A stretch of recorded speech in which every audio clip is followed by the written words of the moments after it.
Hey guys, Thunder E here and welcome to another battle vid. Now it's between the Mate 30 Pro and the Galaxy Note 10 Plus. This one's a little different because we're going to look at some features of devices that most people aren't covering. Yes, we'll get a look at the camera, but let's talk about things that are unique to both devices. I'm going to start off with reverse wireless charging. These are the only two devices that support it, and you know, the iPhone we thought was going to, but it doesn't. But Huawei this year says theirs is now 3 times faster than what they had last year. Meaning, of course, you're looking at 7.5 watts versus the 4.5 on the Galaxy. How well does it perform? Let's take a look. So when it comes to reverse wireless charging, Huawei says the new reverse wireless charger is 3 times faster than what they had, so which means it's now at 7.5 watts, while the Galaxy Note 10 Plus is 4.5 watts. So let's see what it does in 30 minutes. Say, you know, you just need to get a quick charge while you're chatting with a friend and you place your devices on. We've got 2 pixels from 0, and checking in at 10 minutes, we've got 5% here on the Huawei Mate 30 Pro, and on the Galaxy Note 10 Plus, we're looking at 1%. So in 10 minutes, you're already at 5% charge. So if you need juice, this is actually pretty cool. Now, the devices here are both Pixel 3, so we want to use the same device, and both of them are started at 0%, and we'll see where it goes. So checking in at 20 minutes, we've got 4% here on the Galaxy Note 10, and on the Huawei it's about 10%. Okay, so 10%. That's cool. Now we're going to move on and we'll check in at 30 minutes. So 7.5 watt charging, that's pretty cool. It means it's as fast and reverse wireless charging as the iPhone. That is just something quite interesting. So checking in at the 30-minute mark, what do we get for charge times for our devices? Well, the Huawei gave us 15% charge time, 30 minutes at 7.5 watts, while the Galaxy gave us 8% in 30 minutes at 4.5 watts. So clearly, the Huawei does a better job at reverse wireless charging devices. And also, in terms of battery usage, you can see the Galaxy here is at 87% from 100. This is where I started. And the Huawei is at 83% from 100. So take it as you will, but that's just to give you an idea of what reverse wireless charging can do on the Huawei Mate 30 Pro and how it's improved. So that is quite impressive. It means that the Huawei reverse wirelessly charges devices like a smartphone at the same rate your iPhone, if you have one, or an iPhone wirelessly charges. That's impressive. That is really good. Now, Huawei also has a brand new wireless charging speed at 27 watts. The Galaxy is at 15 watts. Now, I couldn't actually give you a proper test here because I don't have a 27 watt charger, but it does charge faster than any device, and I will definitely do a proper test for you guys once that comes up. But for now, Huawei claims at 27 watts, and I mean, you know what? It's going to win that battle. Now, its battery sizes are different. You've got 4,500 milliamps for the Huawei, and you've got 4,300 milliamps for the Galaxy. Both of them have, of course, different chargers. Huawei has a 40 watt charger. The Galaxy has a 25 watt charger. In the end, the charging speeds are around the same. If you look at it, the Galaxy is at an hour 5 minutes with the 25 watts, while the Huawei is at an hour 3 minutes. So pretty close. If you use the 45 watt charger on the Galaxy, you will go under 60 minutes. Some people have done 55. I have done 60 minutes on that. So again, but you're spending extra money. Now let's move over to the camera. I know you guys want to see that. They both have, of course, unique camera setups. Galaxy has a triple camera setup with 3 lenses, 16 megapixel ultra wide, while the Huawei has two 40 megapixel sensors. One, of course, is the ultra wide. It's got a cine lens for better cinematics. And yes, let's see if Huawei has improved their video, because one of the big things they didn't do well last year. Let's take a look. Let's go.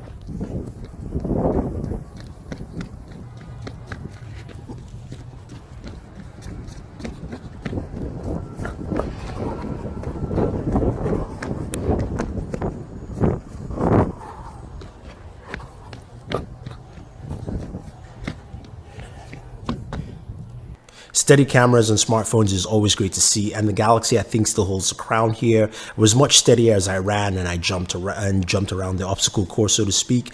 The Huawei was not bad. You can still see the image well, but it swayed a lot. So I think the Galaxy definitely wins here.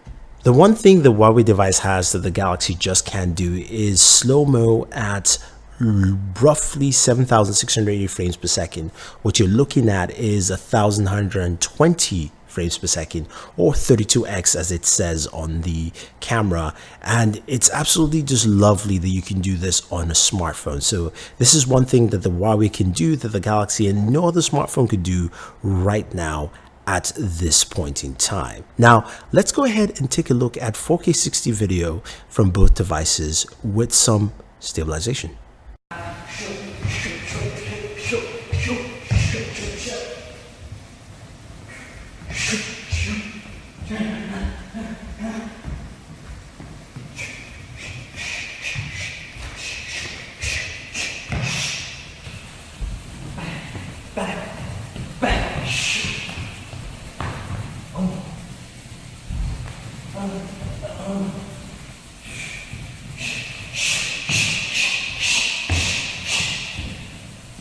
So when looking at both videos, the Huawei has better stabilization over the Galaxy. Now the Galaxy is good, but just the micro stabilization, you can see the Galaxy jump a little bit here and there. The color profile is more natural on the Galaxy. The Huawei is a little bit punchier here, and it's also a little bit wider. It's using that, you know, cine lens, that 40 megapixel, so it's a wider lens that it's using here, which is nice. I absolutely love it.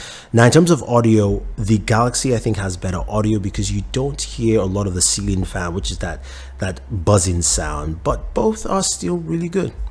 So looking at daytime images, apologize for using two different aspect ratios here, but the thing you notice is the Huawei is a little bit more contrasty than the Galaxy. Now, both of them still have a close to correct representation of the sky moon, and I think both images are pretty solid, especially just looking at the subject here, Justin, my trainer, who you saw earlier.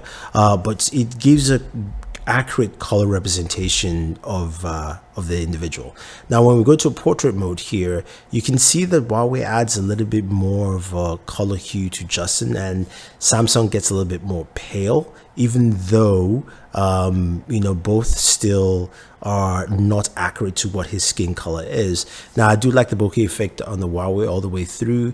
The Galaxy is just on the top hand side, top part of the image, so basically closer towards his head. Now on the wide angle shot here, the Huawei has a better light representation over the Galaxy.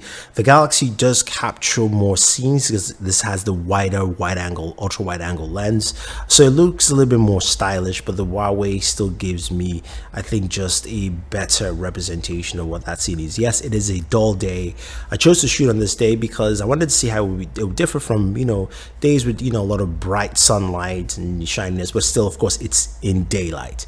Now moving on to low light photos, before we go ahead, here's a shot of the scene we'll be looking at, and this is the shot without any AI functionality, any night mode, just to let you know how dark it is. You really can't see the bottom of the building. Now when we go ahead and compare images from both devices, they do a really good job of bringing the images out. The Huawei basically lights up almost everything. You can see more of the fence, while the Galaxy, the fence is not as bright. The lower half is not as bright as the top half. The Huawei colors are actually a more accurate color representation of what it looks like in daylight, as opposed of the building, as opposed to the Galaxy, but it's still two really solid images. Now this is the ultra wide angle lens. The Huawei, you can see more detail with the Huawei and less on the Galaxy, so that's something just to take note. Again, it was really dark, so I didn't expect it to do too well, but it did well enough. The Huawei has turned the sky into a little purplish haze, so to speak. Galaxy is green and dark, kind of just letting you know it's dark. So I would say the Huawei does still a better job here. Now this shot here is one where the Galaxy does a better job in representing this whole image.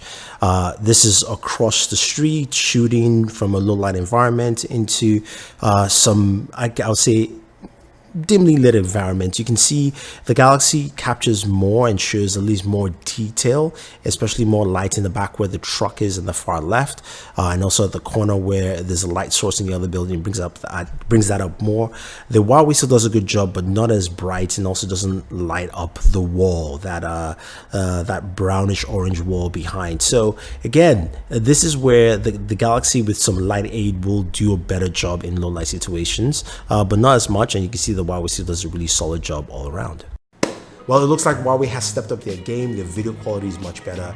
Mic is better. Samsung still has super steady on lock, but I like what Huawei is doing. I think overall that camera is very impressive. Let me know what you think when it comes to cameras with these devices here. Now, in terms of performance, you're looking at both devices that have top of the tier processors, 7 nanometers. The Galaxy is the 855 from Qualcomm. Huawei has their own inbuilt chip called the Kirin 990. Now, we tested and we did gameplay on both devices. You can go check out our gaming videos here.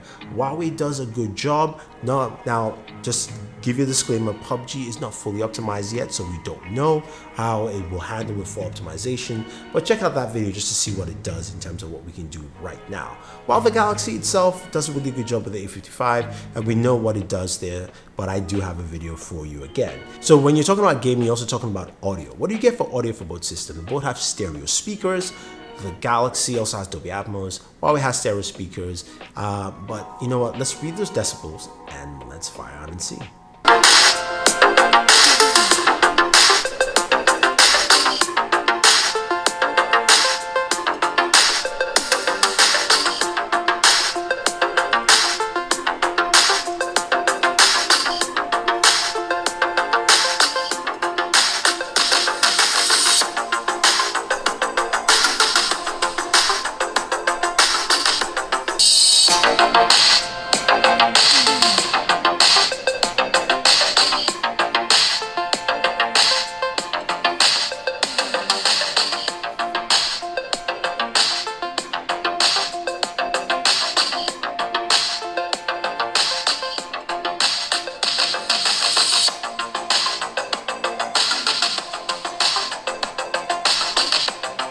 So Huawei is louder. I do kind of like the sound quality of the Galaxy a little bit better.